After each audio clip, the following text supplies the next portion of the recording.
Saudara-saudariku yang terkasih, masa Advent kembali menyadarkan kita untuk masuk pada situasi di mana kita tidak terburu-buru tetapi dalam suatu penantiannya. Apa yang menarik bila kita menantikan? Yang menarik dalam suatu ungkapan penantian adalah pasti di dalam penantian tersebut ada ungkapan yang namanya harapan. Kenapa harapan itu muncul? Karena menantikan sesuatu pasti tentunya mempunyai suatu tujuan untuk juga mendapatkan sesuatu. Disitulah berarti ada harapan. Maka masa Advent yang merupakan masa penantian kiranya juga menjadi suatu masa di mana kita melambungkan harapan kita kepada Allah. Dan harapan itu kiranya juga masuk dalam apa yang terungkap dalam bacaan-bacaan kitab suci yang kita dengarkan pada hari ini. Mari kita buka harapan kita bersama dengan apa yang diungkapkan dalam bacaan pertama tadi. Penantian ini melambungkan kita pada suatu harapan akan janji Tuhan. Dalam bacaan pertama kitab Yeremia terungkap bahwa Allah berfirman, sungguh waktunya akan datang bahwa aku menepati janji yang telah kukatakan kepada kaum Israel dan kaum Yehuda.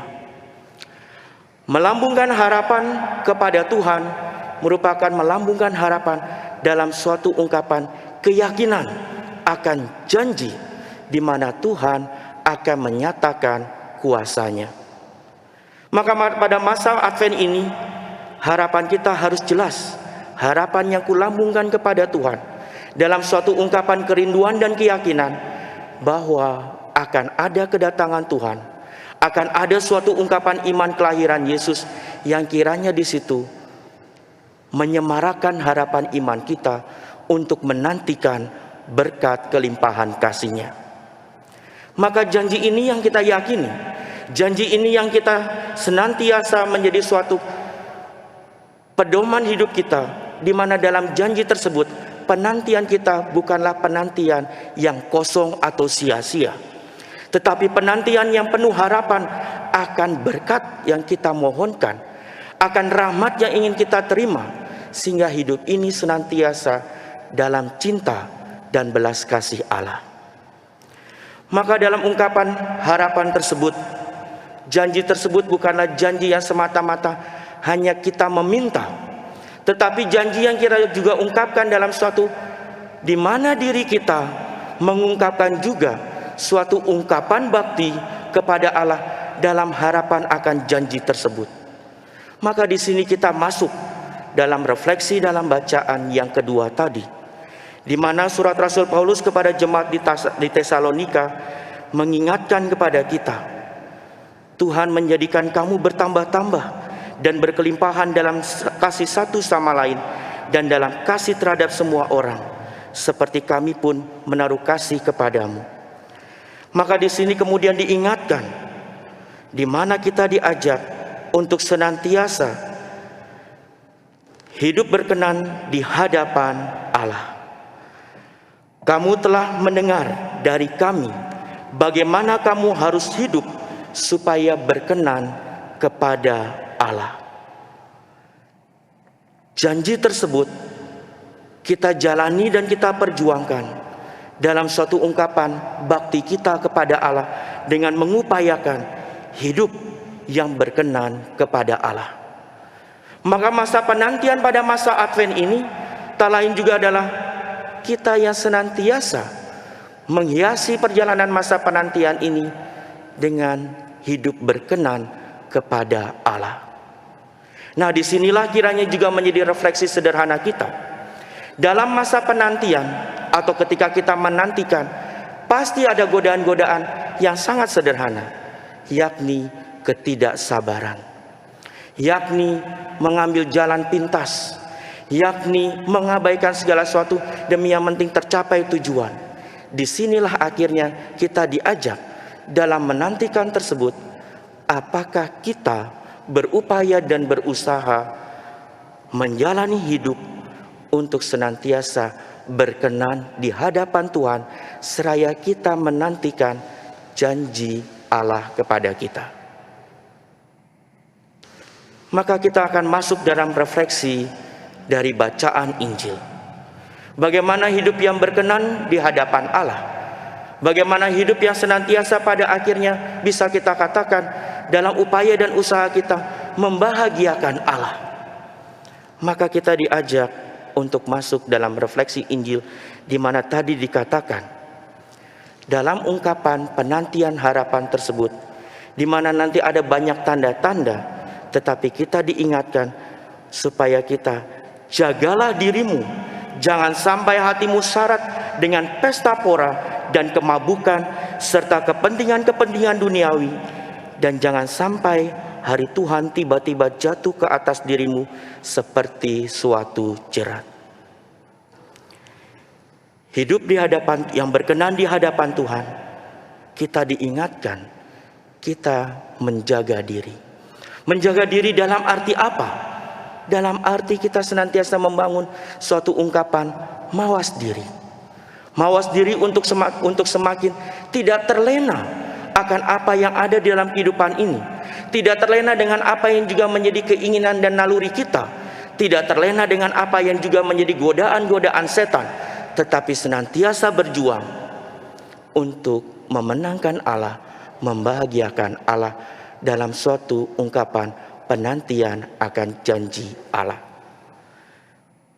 Maka bila itu kita upayakan, maka kita kembali diingatkan tidak melulu memikirkan diri kita sendiri. Sebagaimana orang menantikan tadi, menjadi tidak sabar, mencari jalan pintas, atau mencari jalannya biar cepat untuk mencapai tujuannya.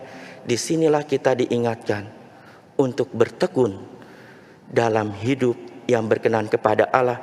Yang pertama-tama dimulai dengan apa? Berjaga-jagalah senantiasa sambil berdoa, supaya kamu mendapat kekuatan untuk luput dari semua yang akan terjadi itu, dan supaya kamu tahan berdiri di hadapan Anak Manusia. Berjaga-jaga sambil berdoa. Apa yang kita lakukan senantiasa juga kita masukkan dalam suatu ungkapan atmosfer doa. Atmosfer doa dalam arti apa? Hidup yang senantiasa, sebagaimana ungkapan doa itu tak lain adalah membangun relasi dengan Allah. Kita senantiasa menempatkan semuanya dalam suatu ungkapan, aku yang terus-menerus menjalin dan membangun relasi dengan Allah. Relasi yang baik, relasi yang membuat Allah gembira, Allah bahagia, di mana hidupku memenangkan Allah. Maka masa Advent di dalam minggu pertama ini, kembali kita diajak bertekun dalam doa. Bukan semata-mata hanya berdoa dalam pengharapan kita, tetapi juga berdoa dalam suatu ungkapan, memohon karunia, agar kita semakin mampu menemukan kehendak Allah. Ketika kita semakin mampu menemukan kehendak Allah, pasti di situ hidup kita pun berkenan kepada Allah. Maka saudara-saudariku yang terkasih, di awal minggu pertama masa Advent ini, kembali kita diajak untuk bertanya dalam diri kita masing-masing, apa sih harapanku khususnya dalam masa penantian kedatangan Tuhan, kelahiran Yesus Kristus? Apa harapanku? Apakah aku masih punya harapan kepada Tuhan? Ataukah aku hanya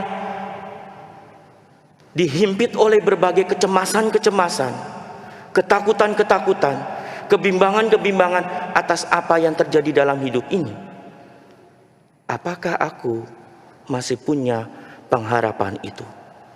Pengharapan yang bukan semata-mata dalam pesta pora semarak Natal, tetapi pengharapan untuk lebih semakin tulus, untuk semakin mencintai Allah dan menerima Yesus Kristus.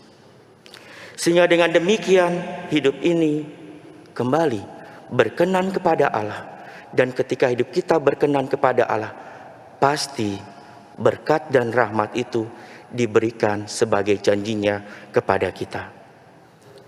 Maka saudara-saudariku, kembali di masa Advent ini, mari Jangan sampai kita menjadi orang yang sibuk sehingga kita tidak mampu membangun relasi dan memberi waktu untuk Allah. Kita sibuk di sana sini, tetapi kita lupa memberi ruang untuk Allah. Mari kita mulai memberi ruang untuk Allah. Sama juga di dalam situasi dengan segala himpitan, kecemasan, dan juga kebingungannya, kita diajak untuk semakin mampu memberi warta sukacita, kebenaran dan keadilan. Apalagi di dalam zaman ini, jangan mudah kita semakin menyebarkan berita-berita yang membuat menyesatkan atau hoax. Tetapi kita diajak untuk memberitakan harapan akan kehidupan, kerukunan yang membangun solidaritas, kebersamaan dalam sukacitanya.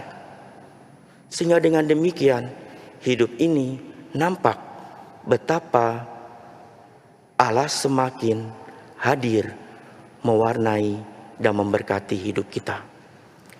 Ada banyak yang lain lagi yang bisa kita lakukan di dalam masa Advent ini. Tetapi mari kita mulai dari harapan yang kulambungkan kepada Tuhan. Dan dalam harapan tersebut, aku menantikan janjinya, seraya aku berupaya dan berusaha melaksanakan hidup ini untuk semakin berkenan di hadapannya.